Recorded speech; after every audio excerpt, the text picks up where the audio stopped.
The call came in at 2:47 in the morning, which Marcus Thompson knew from experience meant somebody was either dead or about to be. He'd been a ranger for the Colorado Forest Service for 33 years, long enough to know that good news didn't wait until the owls were hunting. Ranger Thompson? The voice on the phone was young, nervous. Dispatch trainee, probably. We've got a situation up at the old Cincinnati tunnels. Marcus sat up in bed, joints protesting, 62 years old, and his body liked to remind him of every damn one of them, especially at this hour. Cincinnati tunnels have been sealed since the 20s. You mean the access points? No, sir. Someone broke through the seal, called in about an hour ago, said they found something down there. Then the line went dead. The cold that went through Marcus had nothing to do with the October air coming through his window. He'd heard stories about those tunnels his whole life. The subway system that never was built in the 20s, abandoned when the money ran out, sealed up tight and left to rot under the city. Smart people stayed away. Smart people didn't go looking for what the ground wanted to keep hidden. "I'm on my way," he said, already reaching for his pants. His late wife Sarah would have told him he was too old for this shit, would have said let the young rangers handle it, you've done your time. But Sarah had been gone 3 years now, and the silence in the house had weight. It pressed against the walls, filled the spaces where her voice used to be, made every room too big and too small at the same time. So when duty called at 2:47 in the morning, Marcus answered, "Better than lying awake counting the minutes until dawn anyway." Now here's where it gets weird. Because what Marcus found in those tunnels, what he brought back from 100 feet underground, it changed everything he thought he knew about what walks in the dark places, about what the government keeps buried, about what happens when you cross lines that were drawn in blood and sealed with silence. But before we dive deeper into Marcus's story, do me a favor, hit that subscribe button. This channel is all about real stories that'll make you question what's out there. And trust me, after hearing what happened to Marcus, you're going to want to stick around for more. The drive to the tunnel entrance took 20 minutes through streets that remembered better days. This part of Cincinnati wore its age like Marcus did. Storefronts empty, paint peeling, the bones still good but the flesh going soft. The old subway entrance was in what used to be a nice neighborhood, back when the 20s were roaring and people thought the future meant underground trains and endless prosperity. Now it was just another scar in a city full of them. Marcus pulled up to find 2 police cruisers already there, lights painting the brick walls red and blue. Officer Jake Miller stood by the entrance, young enough to be Marcus's grandson, old enough to look worried. Ranger Thompson. Jake nodded. "Glad you're here. This is above my pay grade. Fill me in." Call came from a Lucas Hayward, and his buddy Marcus Jake checked his notes. Marcus Rodriguez. They're urban explorers apparently. Post videos online of abandoned places. Found a way into the sealed tunnels through a maintenance access in an old building basement. Went down about 2 hours ago. Hayward called in panicked. Said they found something. Said his friend was hurt. Then nothing. "You send anyone down?" Jake shook his head. "Waiting for you. City doesn't even have current maps of those tunnels. Hell, most people don't even know they exist." Marcus did, though. He'd grown up on stories about the Cincinnati subway. His grandfather had worked construction on it back in the day, before the money dried up and the project died. Used to tell stories about what they found down there sometimes. Things that didn't make sense. Spaces that opened into darkness, that went deeper than the blueprints said. Workers who heard things in the unfinished sections. His grandfather had been drinking when he told those stories, usually. But the old man's hands would shake when he talked about the tunnels, and he never drank enough to make his hands shake. "Let's go see what we've got," Marcus said. The entrance was a hole knocked through old bricks, rough and recent. Someone had used a sledgehammer, probably working for hours to break through 8 decades of seal. The opening exhaled air that tasted like the grave, cold and stale and wrong in the back of the throat. Marcus clicked on his flashlight. The beam cut through darkness that seemed to swallow light, showing concrete stairs leading down into nothing. Water dripped somewhere below, a steady rhythm like a heartbeat, like the tunnels themselves were alive and breathing. "You sure about this?" Jake asked. Marcus thought about Sarah, about the empty house waiting for him, about 33 years of choosing duty over comfort. "No," he said, "but I'm going anyway." The stairs went down farther than they should have. Marcus counted them 63 steps into the earth, into the dark, into a place that had been sealed for 90 years, for reasons nobody quite remembered anymore. His knees didn't like the descent. His back didn't like the weight of his pack. His lungs didn't like the air that grew thicker with every step. But he kept going, because 2 men were down here somewhere, and one of them was hurt.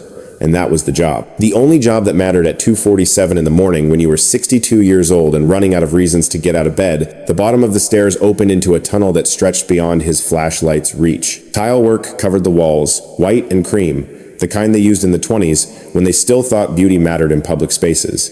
Most of it had fallen away, showing the brick beneath, Graffiti covered what remained, layers of it, decades worth of kids who'd found ways in despite the seals. But that wasn't what made Marcus stop. It was the footprints. They were in the dust that covered everything, thick as carpet. 2 sets of human prints, clear and recent, leading deeper into the tunnel. And between them, around them, other prints. Bigger, much bigger. Marcus had spent 3 decades in the wilderness. He knew every track that walked or crawled or slithered through the Colorado forests. He'd seen bear tracks the size of dinner plates, moose prints like small craters, elk that left marks you could lose your fist in. These were bigger than all of them, 20 inches long, maybe 24. Wide as his chest, 5 toes, but wrong too long, joints in the wrong places. And the stride between them was 8 feet at least, maybe more. Jesus, he breathed. His radio crackled. Thompson, you okay down there? Yeah, he said, but his voice sounded thin in the tunnel's dead air. Yeah, I'm good. Found tracks. Sending photos up. He took pictures with his phone, the flash stark and white against the darkness. The prints were so clear you could see texture, rough, calloused skin, no fur, and they were fresh. Dust hadn't settled in them yet. Whatever made these tracks had been here recently.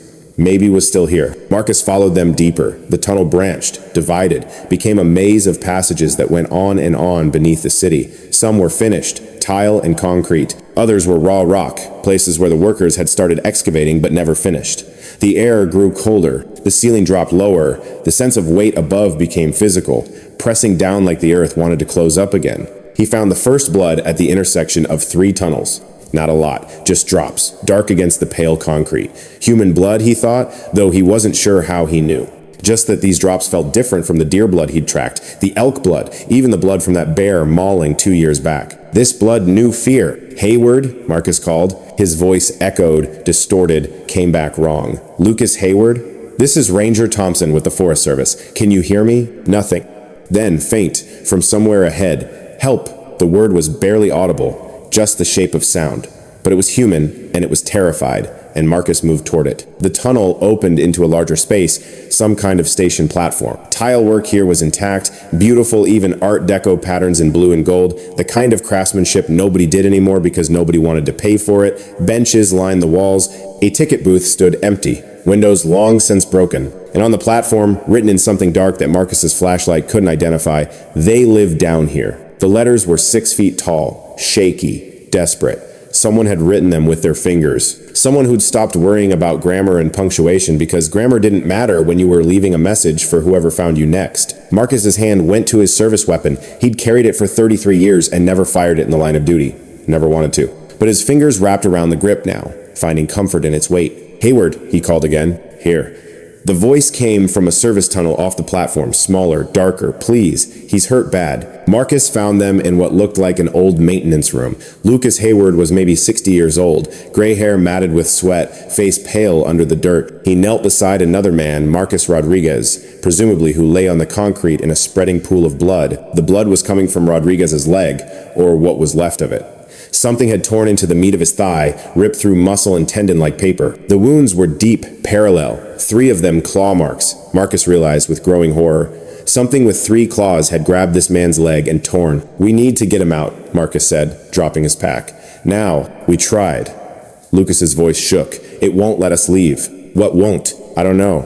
Lucas looked at the darkness beyond the door, and his face held the expression of someone who'd seen his own death. "We found a room. Deeper in. There were specimens, research, and then it came out of the dark, and it was so goddamn fast." "Focus," Marcus said sharply. "Keep pressure on that wound. I'm calling for backup." He keyed his radio. Static answered.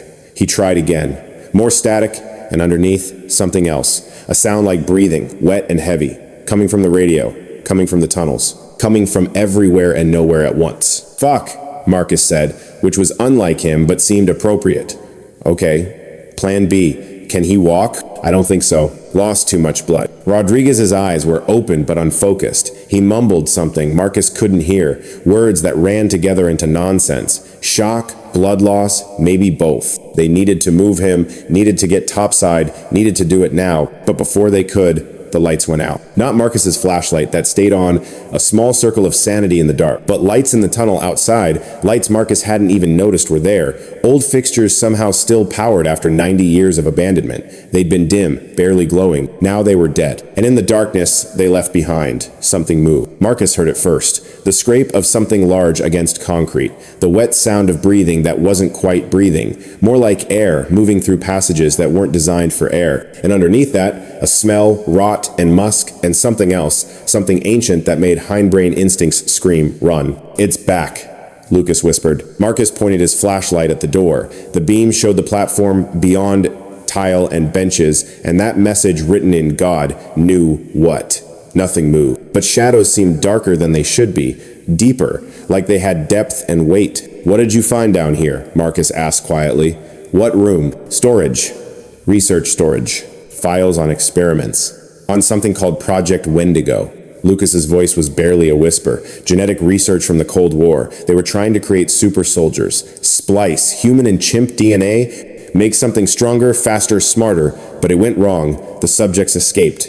And they sealed the tunnels to contain them. That's insane. Yeah. Lucas laughed, high and tight. Insane. That's what I thought too. Until one of them grabbed Marcus. Until I saw its face. The sound came again, closer. And with it, a new smell, copper, fresh and sharp. Blood. It smelled blood, Marcus realized. It smelled Rodriguez's blood from 50 feet away through stone and darkness and decades of decay. We need to move, Marcus said. Now. Help me get him up.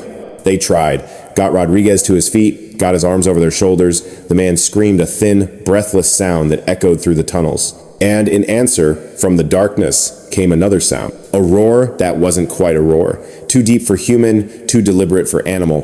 It held rage and hunger and something else, intelligence. This thing, whatever it was, understood what that scream meant. Understood prey was here. Understood wounded meant easy. Go, Marcus said. I'll hold it off. You'll D. Maybe, but you'll die for sure if we stay here together. Go, get him topside, send help. Lucas stared at him for a long moment, then nodded, started dragging Rodriguez toward the exit, the injured man's feet leaving twin trails in the dust. Marcus drew his weapon, aimed at the darkness beyond the door, and waited. The thing that came out of the shadows defied easy description. His mind tried to make sense of it, said bear, said gorilla, said some kind of hybrid, but it was none of those things, and all of them, 8 feet tall, maybe more. Shoulders so broad, they scraped the tunnel walls. Arms that hung to its knees, thick as tree trunks, ending in hands that weren't quite hands. Too many joints, claws that caught the flashlight beam and threw it back like polished obsidian, and the face. God, the face was the worst part.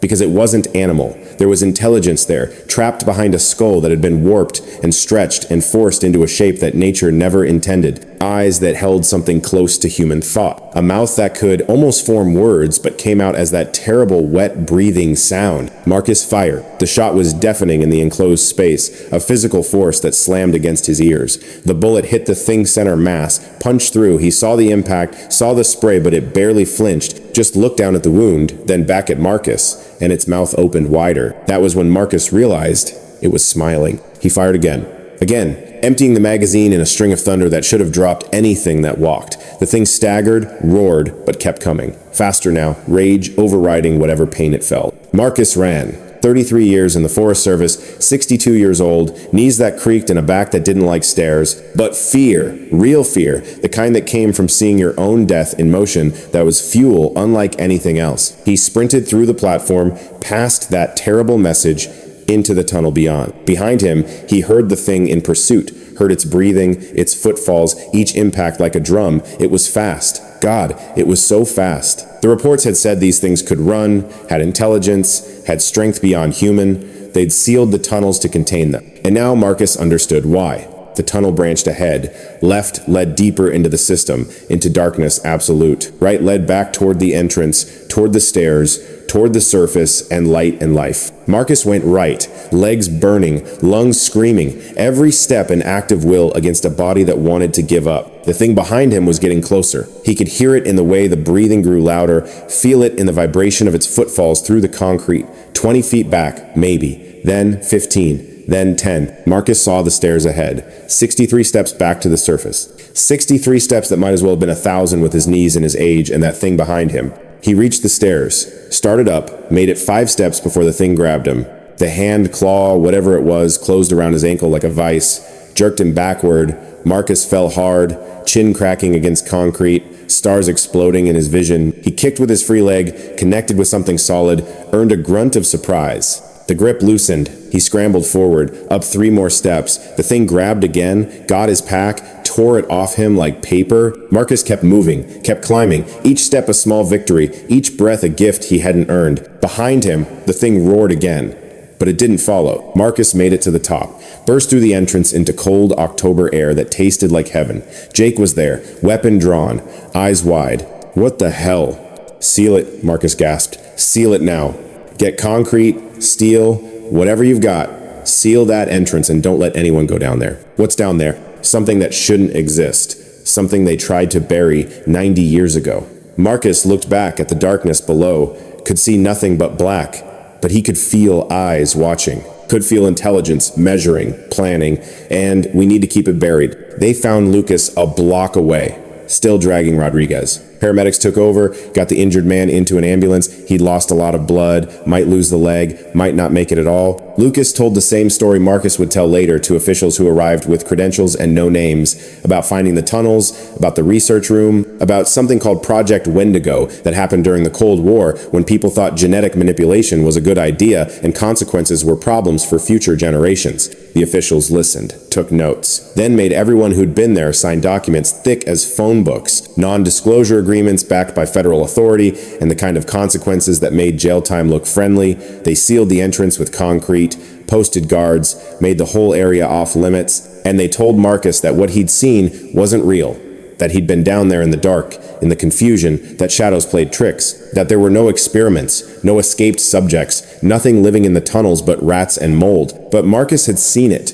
had looked into those eyes that held intelligence and rage and something too human for comfort, had felt those claws around his ankle, had emptied his service weapon into something that shouldn't exist but did. He didn't argue with the officials, just signed their papers, took their warnings, went home. The house was still empty, still too big and too small, still filled with silence that had Sarah's shape, but now it held something else too, the memory of what walked in darkness beneath the city, the knowledge that some things couldn't be contained by concrete and paperwork, that the past had teeth and claws and patience. Marcus didn't sleep much after that, kept thinking about those tunnels, that thing, all that research sealed away in the dark, kept wondering how many other places had secrets buried beneath them, how many other experiments had gone wrong and been covered up, how many other monsters were waiting in the dark places of America. 3 weeks later, Lucas Hayward disappeared. Just gone, no note, no warning. His apartment was cleaned out, his car found abandoned at the airport.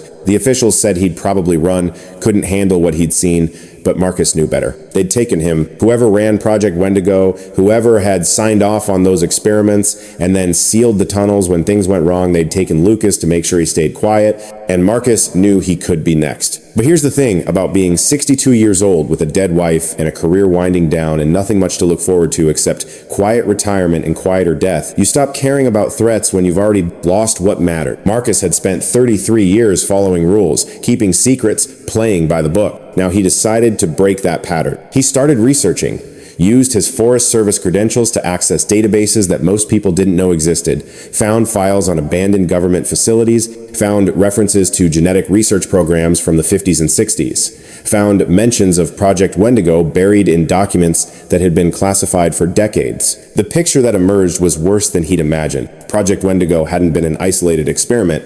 It was part of something bigger, a Cold War program to create enhanced soldiers through genetic manipulation. Dozens of facilities across the country, hundreds of test subjects. Most of the experiments failed. The subjects died or went insane or turned out too unstable for military use. But some survived, some escaped. And the government, rather than admit what they'd done, sealed the facilities and spread cover stories, said the places were dangerous due to contamination or structural collapse, posted guards, put up fences, made the areas forbidden. The Cincinnati tunnels were just one site, there were others, and if the tunnels had contained one of those things for 90 years, what about the other sites? What might still be alive down there, breeding, surviving, waiting? Marcus compiled everything he found, made copies, stored them in safe places. Sent one set to a journalist he'd known for years, someone who understood that some stories needed telling even when the people in charge wanted silence. Then he waited. The call came on a Tuesday morning. No name, no introduction, just a voice that sounded like it was used to being obeyed. "Mr. Thompson, we need to talk." "About what?" "About research you've been conducting. Research into matters that don't concern you." "I think they concern everyone," Marcus said. "People have a right to know what's under their cities." "No." The voice was flat, final. "They don't. Some knowledge is dangerous. Some truths cause more harm than good. That thing almost killed me.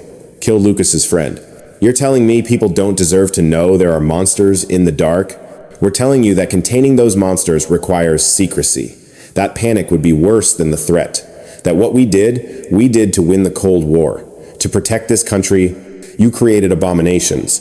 We created weapons. They didn't work as planned, but we've kept them contained for decades. We can continue to keep them contained, unless people like you force us to take more drastic measures. The threat was clear. Marcus thought about Lucas, vanished without a trace. Thought about Rodriguez, who'd survived his injuries but whose family had been relocated somewhere nobody could find them. Thought about all the people who'd seen too much over the years and been silenced one way or another. "What do you want?" he asked. "Stop your research. Destroy what you found. Forget what you saw in those tunnels. And if I don't, then we'll be forced to ensure your silence another way. You're 62, Mr. Thompson. Retired soon. It would be a shame if something happened before you could enjoy your retirement. Accidents happen, especially to people who go looking for trouble." Marcus hung up, sat in his empty house with Sarah's ghost and the memory of those eyes in the darkness, thought about duty and truth and the cost of silence. Then he made his decision. The story broke 2 weeks later. Front page of a major newspaper, picked up by networks within hours. Secret Cold War experiments created genetic hybrids. Government covered up failed super soldier program. Monsters living beneath American cities. Marcus's name was in the article. His credentials gave it weight. The documents he'd provided gave it proof. And once it was out there, once the story was public, they couldn't silence him quietly anymore. The government denied everything, of course. Called it fake news, conspiracy theory, the ravings of a man suffering from stress-related delusions. They produced experts who explained how shadows and fear could make people see things that weren't there. They sealed more entrances, posted more guards, made more places off limits.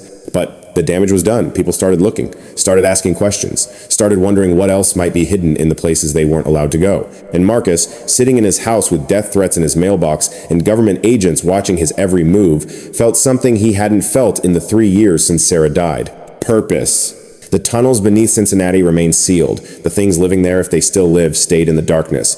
But now people knew. Now the secret was out. And secrets, once told, can't be buried again no matter how much concrete you pour. Marcus knew he'd probably pay for what he'd done, knew the people he'd crossed had long memories and longer reach. But he was 62 years old with a dead wife and nothing much to lose except his life, and sometimes living with the truth was worth dying for. On a cold November morning, 6 months after that night in the tunnels, Marcus sat on his porch watching dawn break over his neighborhood. The air smelled like winter, coming clean and sharp and new. Somewhere in the city behind him, in the darkness beneath the streets, something that shouldn't exist was waking up. But it was waking up to a world that knew it existed, a world that was asking questions, a world that might finally demand answers about what had been done in the name of security and progress, and winning a war that ended before Marcus was old enough to understand what winning meant. He thought about Sarah, about the life they'd built together, about all the compromises he'd made to keep the peace, about staying quiet when quiet was easier, looking away when looking away was safer. Not anymore. The sun climbed higher, the day warmed. Marcus sat and watched and thought about monsters and darkness and the bigger monsters who created them, about secrets and lies and the price of both, and he waited to see what would happen next. Because the story wasn't over, not by a long shot. The tunnels were sealed, but there were other sites, other facilities, other places where experiments went wrong and things escaped and the government sealed the doors and pretended nothing happened. Marcus had documentation on 12 of them, names, locations, research records, and he'd sent copies to journalists across the country with instructions to publish if anything happened to him. The people who'd called him, who'd threatened him, who'd made Lucas disappear, they knew this. Knew Marcus had made himself too visible to silence quietly, but they were patient, and they had resources, and eventually they'd find a way. Marcus figured he had maybe a year before they did. But a year was time enough. Time to get more stories out, time to find more proof, time to force the questions that needed asking into spaces where they couldn't be ignored. Time to make his last year count for something. Sarah would have been proud, he thought. She'd always said he had too much integrity for his own good, that he cared too much about doing right even when doing right was hard. She'd been right.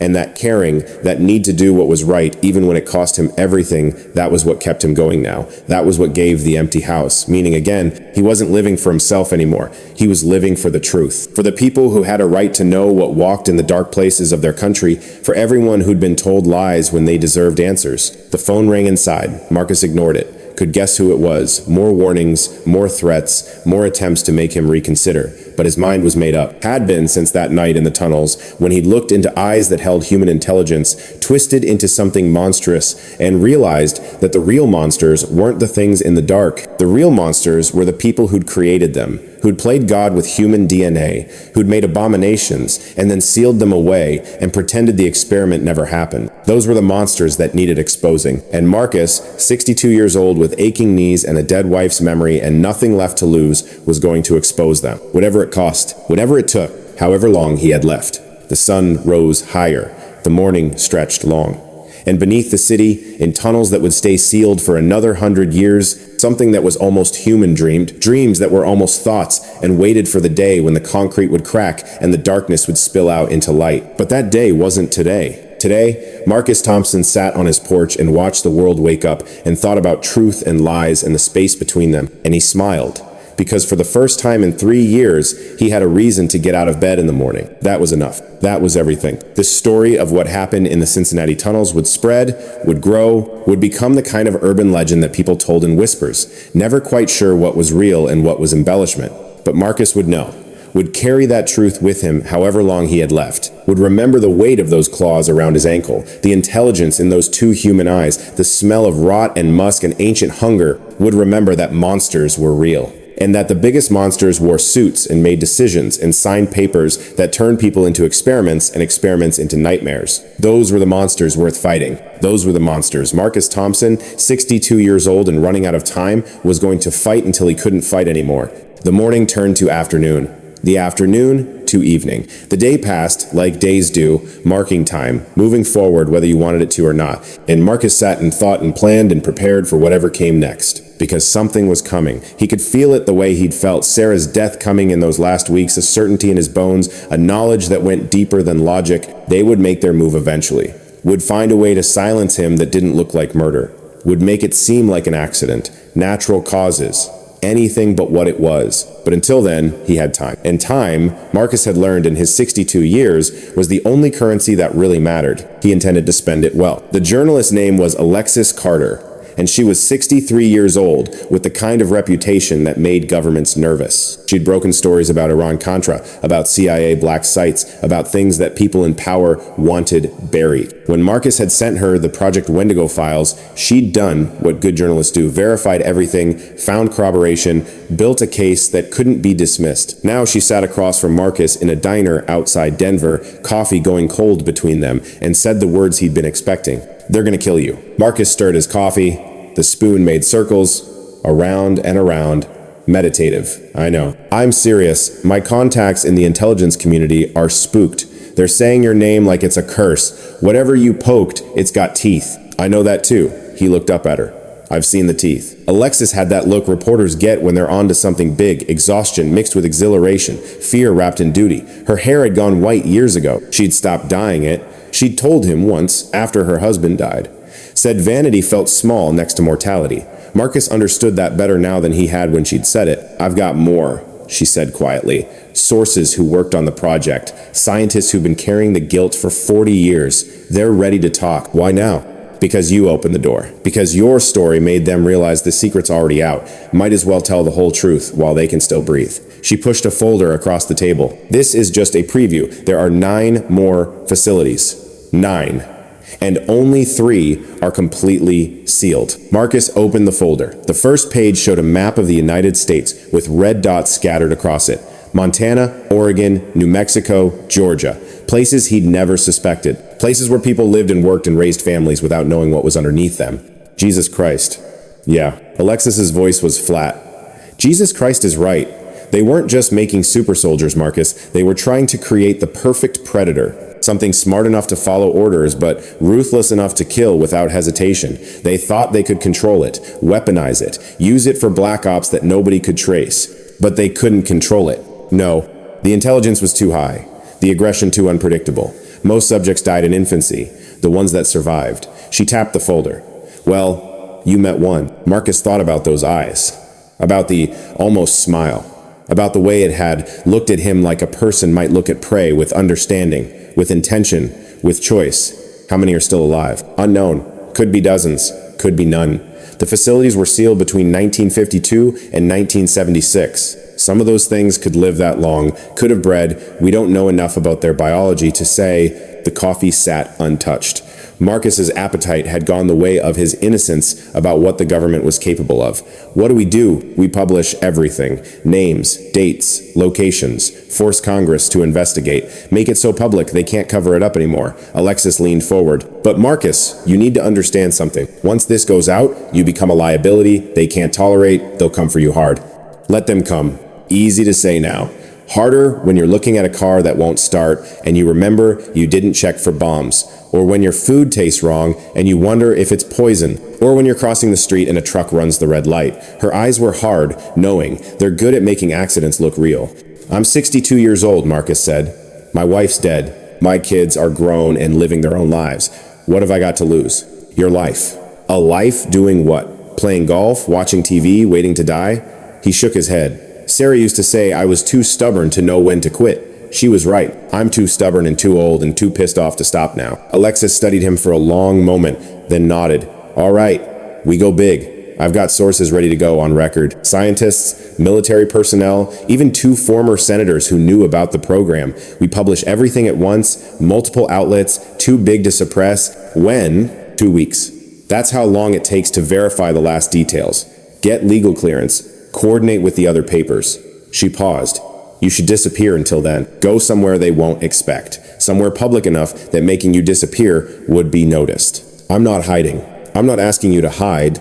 I'm asking you to survive long enough to see this through. Her voice softened. Please, Marcus, don't make this sacrifice meaningless by getting yourself killed before the story breaks. He thought about that, about Sarah's voice in his head telling him not to be a stubborn fool, about the empty house that nobody would miss him from, about all the other people who'd seen too much over the years and been silenced before they could tell. Okay, he said finally. 2 weeks. Where do you suggest? Vegas. He laughed. Couldn't help it.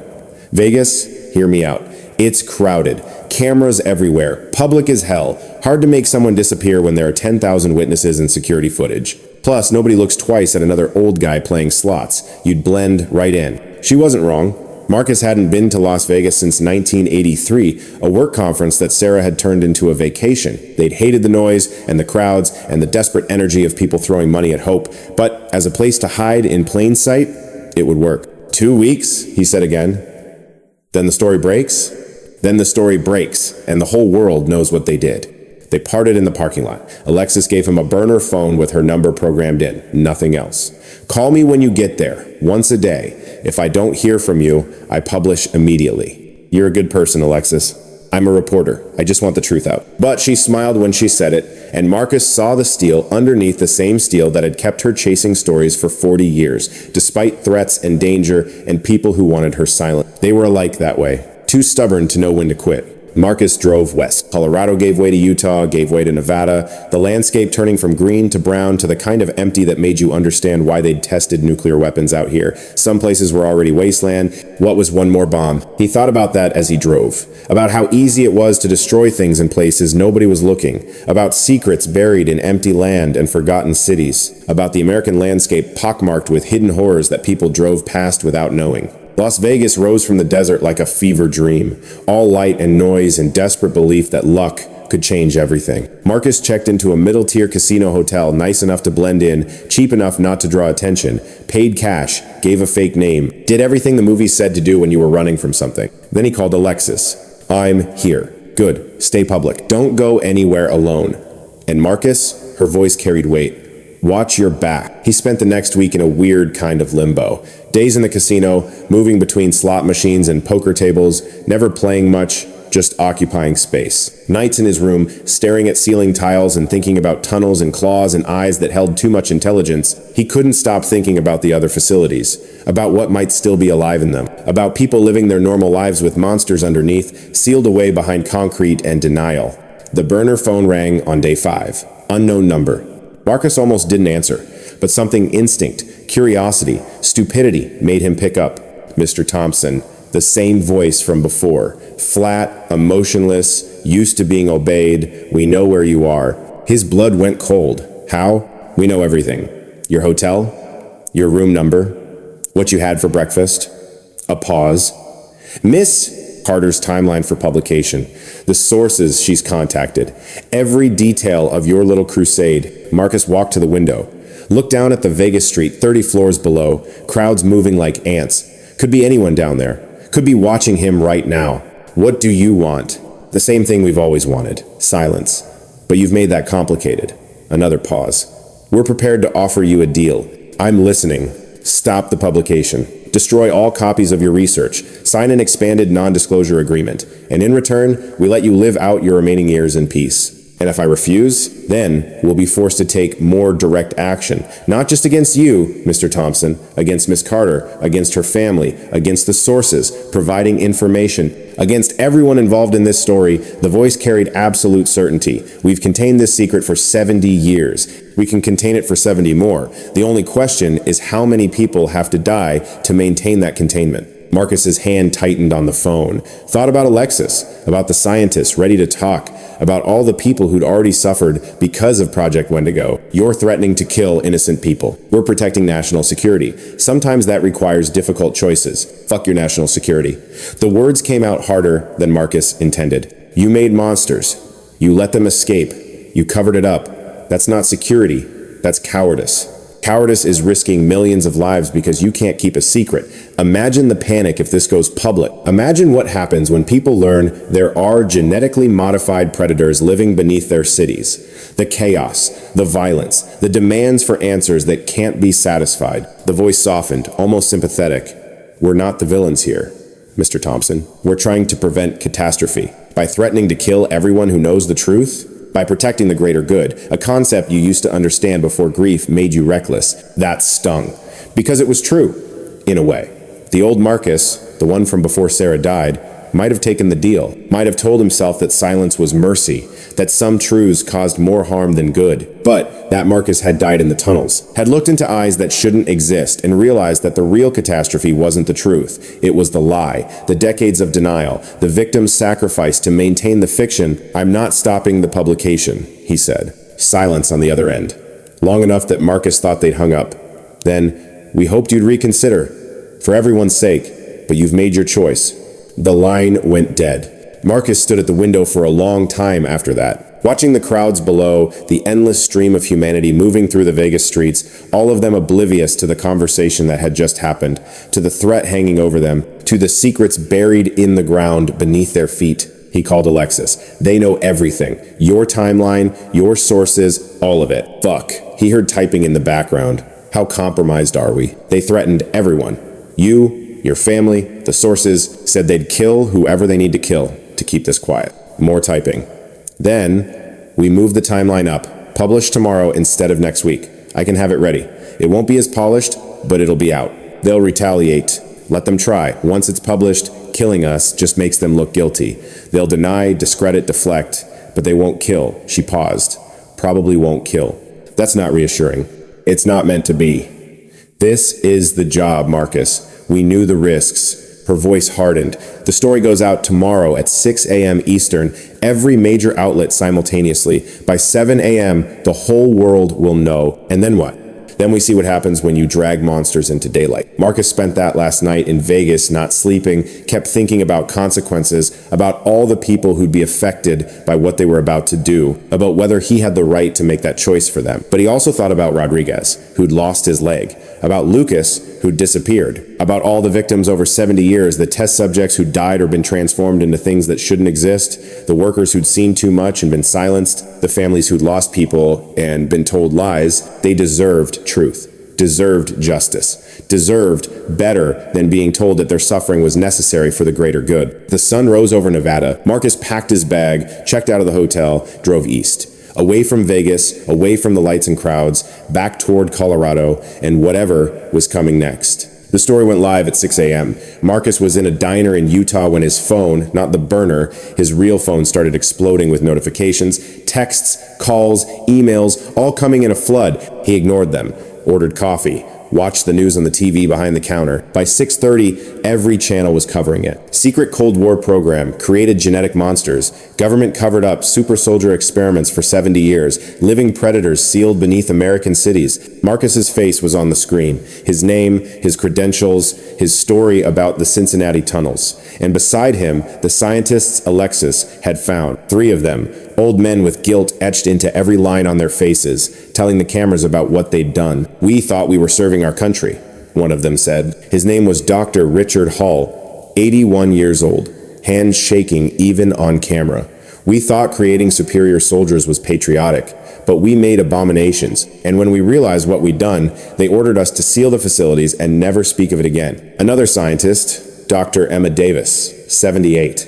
"They're still alive down there, some of them. We engineered them for longevity, for survival in extreme conditions. They could live for a century or more, and they're intelligent, smart enough to hunt, smart enough to plan, smart enough to hate us for what we made them." The government's response was immediate. Press conferences, denials, accusations of fraud and sensationalism. They produced their own experts who explained how such genetic manipulation was impossible with 1950s technology, how the documents were obviously forged, how the whole thing was a hoax perpetrated by conspiracy theorists and attention seekers. But the damage was done, the story was out, and people were asking questions. Marcus's phone rang. "Alexis." "We did it," she said. She sounded exhausted. "It's everywhere. Every news outlet, every social media platform. They can't suppress this." "What's the blowback?" "Bad. The government's threatening to prosecute everyone involved. They're calling it a national security breach, but they can't arrest all of us without looking guilty. And public opinion is on our side. People want answers." "What about you? Your family?" "Protected. I've got friends in the FBI who owe me favors. They've got eyes on my kids, my ex-husband. If anyone makes a move." She trailed off. "We're as safe as we can be. And the sources?" Lawyered up. "Going public was their protection. Can't disappear someone who's already testified on national television." Marcus felt something loosen in his chest. Not relief exactly, too much could still go wrong, but a sense of completion. They'd done what they set out to do. The truth was out. Whatever came next, at least they'd tried. "Thank you," he said, "for taking the risk. Thank you for giving me the story. This is Pulitzer material, Marcus. This is career-defining." Her voice softened.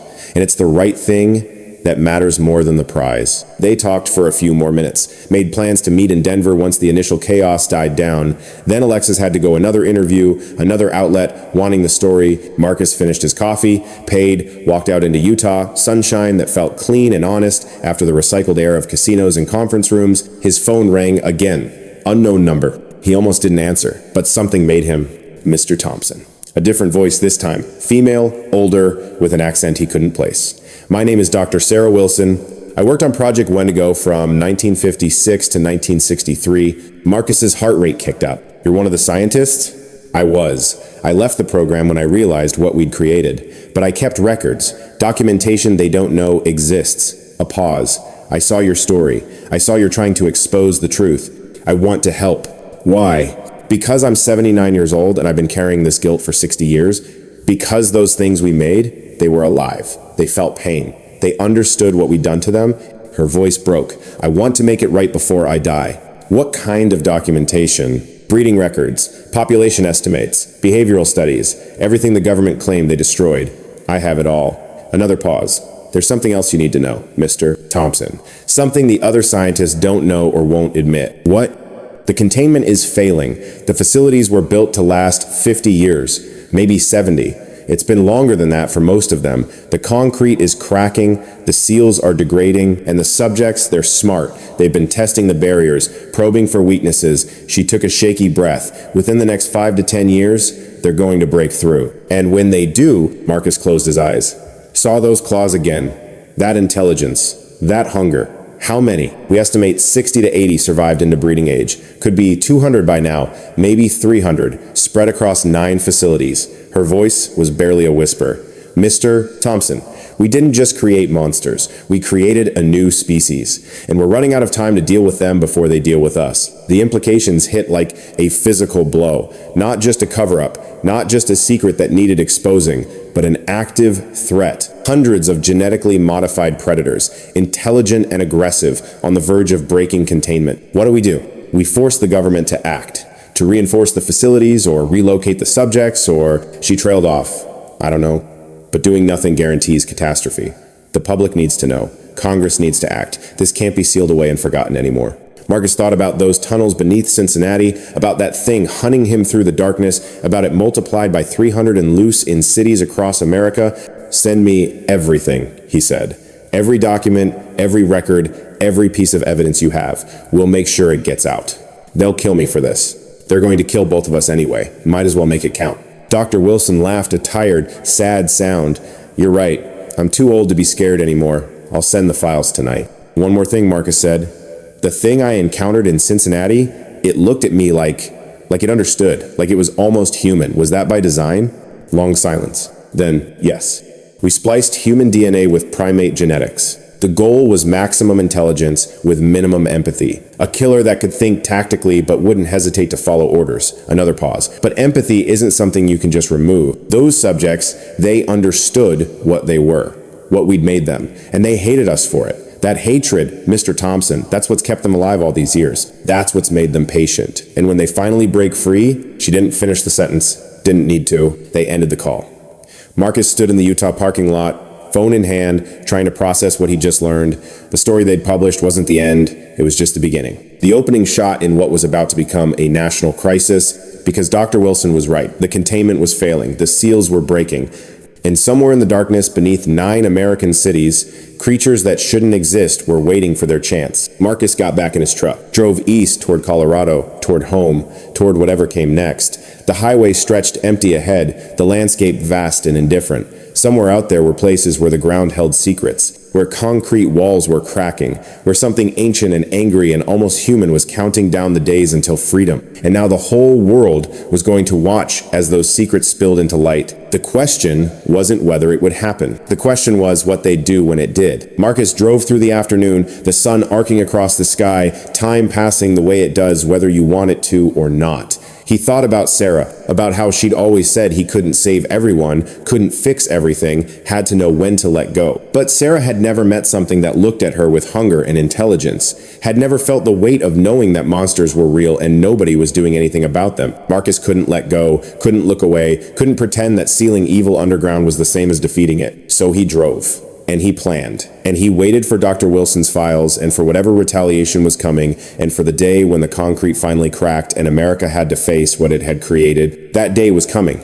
Marcus could feel it in his bones, in the way the world seemed to be holding its breath, could sense it the way animals sense earthquakes before they hit some deep instinct screaming that the ground was about to shift. He just hoped they'd be ready when it did. The files came through that night. Marcus was home by then, in his empty house with Sarah's ghost and too many rooms. His email pinged an encrypted message from an address that would delete itself in 24 hours.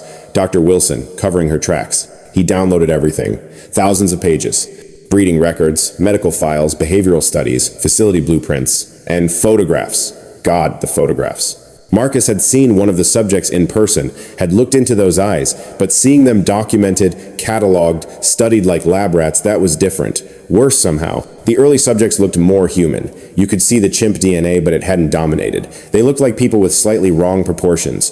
Too much brow, arms too long, but human enough that looking at them hurt. The later generations looked less human. Successive breedings had pushed the genetics towards something else, something that evolution never intended. The intelligence stayed, you could see it in their eyes, even in photographs, but the humanity faded. By the 5th generation, they barely looked human at all. Marcus read through the behavioral studies. The subjects showed complex problem-solving abilities, tool use, basic communication through gestures and vocalizations, and violence. Incredible violence, especially toward their creators. One report documented a breach at the Montana facility in 1968. A subject had figured out how to pick the lock on its containment cell, killed 3 researchers before they could subdue it. The report's author noted, subject demonstrated premeditation and patience, waited until guard change when security was lightest. Targeted researchers it had observed previously showed what can only be described as vindictiveness. We are no longer certain these subjects are controllable. They'd sealed that facility 6 months later.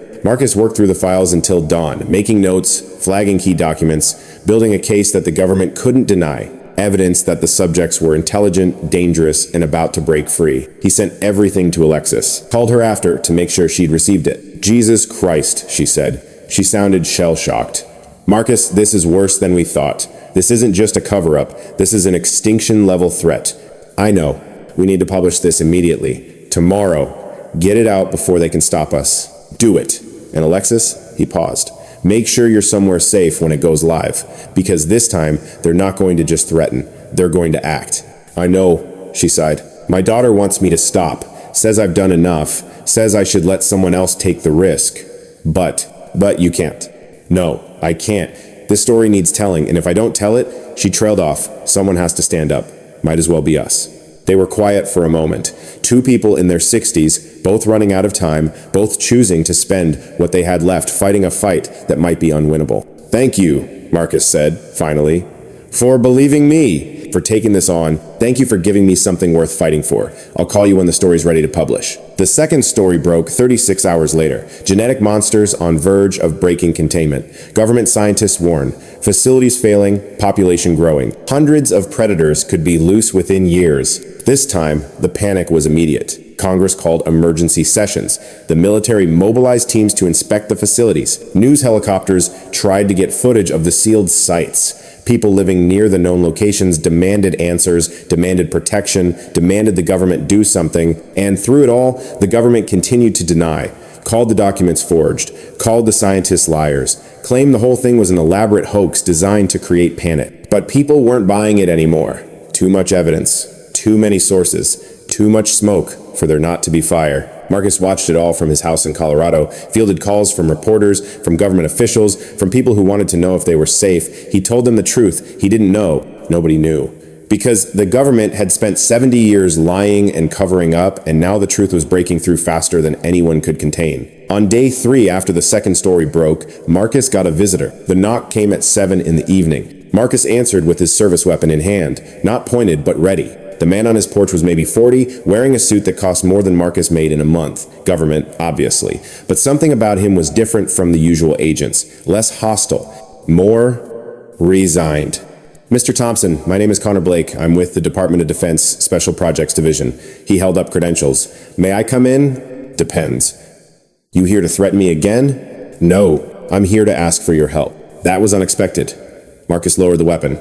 Come in. Blake sat on Sarah's favorite chair. Marcus had kept it exactly as she'd left it, cushioned, worn in her shape, her knitting basket beside it, her reading glasses on the side table. Blake noticed, didn't comment. The situation is critical, Blake said without preamble. We've inspected 7 of the 9 facilities. 5 show significant structural degradation. 2 are in immediate danger of breach, the Cincinnati tunnels included. Marcus felt cold. How immediate? Months. Maybe less. The seals are cracking, the subjects know it, they're actively working to widen the gaps. Blake pulled out a tablet, showed footage, dark video, infrared, showing something large, moving in darkness, pushing against concrete, testing. This was taken yesterday at the Montana site. That subject has been working on the same section of wall for 6 days straight. It's made progress. The thing on the screen was massive, 8 feet tall, maybe more, moving with purpose, intelligence, planning its escape. What do you want from me? Public support. You're the face of this story now. People believe you. If you endorse our containment plan, Congress will approve funding. We can reinforce the facilities, relocate the subjects to more secure sites. Blake leaned forward. Without that funding, Mr. Thompson, the breaches will happen. And when they do, people will die. A lot of people, your people, created this problem. Now you want me to help fix it? I didn't create anything. I wasn't born when Project Wendigo started. But I'm responsible for dealing with it now, and I'm asking, not threatening, asking for your help. Blake's voice carried genuine worry. You've seen these things. You know what they're capable of. Do you really want to condemn innocent people because you're angry at the government? Marcus thought about that, about the thing in the tunnels, about it loose in Cincinnati, hunting through streets where families lived and children played. About 300 of them breaking free across 9 cities. What's the containment plan? Blake pulled up documents on the tablet, showed blueprints, budgets, timelines, immediate reinforcement of all facilities, installation of secondary containment barriers, eventually relocation to a single secure site in Alaska, remote, underground, maximum security. It'll take 5 years and $3 billion. But it'll work. And in the meantime, we maintain 24-hour monitoring, armed response teams at every site. If there's a breach, we have protocols. Kill protocols. Blake didn't flinch, if necessary. These subjects are dangerous. We didn't ask for this situation, but were prepared to deal with it. Marcus studied the man, saw genuine concern, saw someone who actually wanted to solve the problem rather than bury it. I'll support your plan, on one condition. Name it. Full transparency. No more cover-ups. You publish facility locations, population estimates, containment status, keep the public informed. And if there's a breach, you tell people immediately. No lying, no spin, just truth. Blake was quiet for a long moment, then nodded. I can agree to that. The director won't like it, but he smiled slightly. The director is retiring anyway. Old guard. Can't accept that the world changed. That secrets don't stay buried anymore. When do you need my statement? Tomorrow. Congress votes on funding the day after. Your endorsement could make the difference. Marcus thought about Sarah, about what she'd say, about whether helping the government that created this mess was the right move. But he also thought about the thing in the tunnels, about those eyes, about what would happen if 300 of them got loose. I'll do it, he said, but I'm watching you, Blake. If you try to bury this again, if you start lying to the public, I'll come at you with everything I've got. Fair enough. Blake stood, offered his hand. Marcus shook it. Thank you, Mr. Thompson. You're doing the right thing. I hope so. After Blake left, Marcus sat in his empty house and thought about compromise, about how life forced you to choose between bad options and worse ones, about how fighting monsters sometimes meant working with people who'd created them. He called Alexis, told her about Blake, about the funding plan, about his decision to support it. She was quiet for a long time. Then, I think you're right, much as I hate to say it. We can't let perfect be the enemy of good. If this plan saves lives, we have to support it. Even if it means helping the government save face, they're not saving face. Not really. Everyone knows what they did. This is just damage control. Making the best of a bad situation. She sighed. Besides, we got what we wanted. The truth is out. Now we make sure they don't fuck up the response. Marcus gave his statement the next day, stood in front of cameras and said he supported the containment plan, said the government needed to act immediately, said the public deserved full transparency, but also needed to let the experts do their jobs. It felt like betrayal somehow, like he was giving up the moral high ground, but it also felt necessary, because the alternative was chaos, was people dying, was 300 predators loose in American cities. Congress approved the funding. Work began immediately on reinforcing the facilities. Blake was true to his word. They published locations, population estimates, status reports. The public could track containment efforts in real time. And for a while it seemed like maybe they dodged the catastrophe.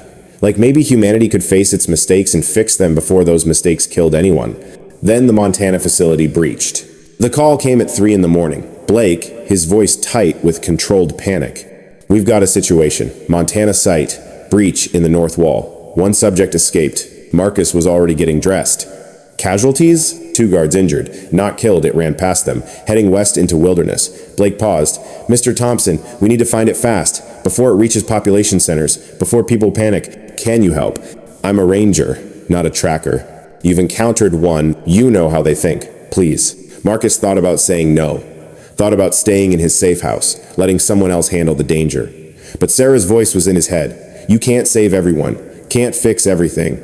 Maybe not, but he could try. I'm on my way. The Montana wilderness was vast and cold and unforgiving. Marcus flew in with Blake's team, landed at a forward base they'd set up 20 miles from the breach site. The subject had a 6-hour head start and was moving fast. We've got thermal drones tracking it, Blake said, showing Marcus the feed. It's staying in heavy timber, avoiding roads. Smart. Very smart, Marcus agreed. It's had 70 years to think about this moment. It knows exactly what it's doing. Question is, where's it going? Marcus studied the map. The subject was heading northwest, toward Missoula. Population, 70,000.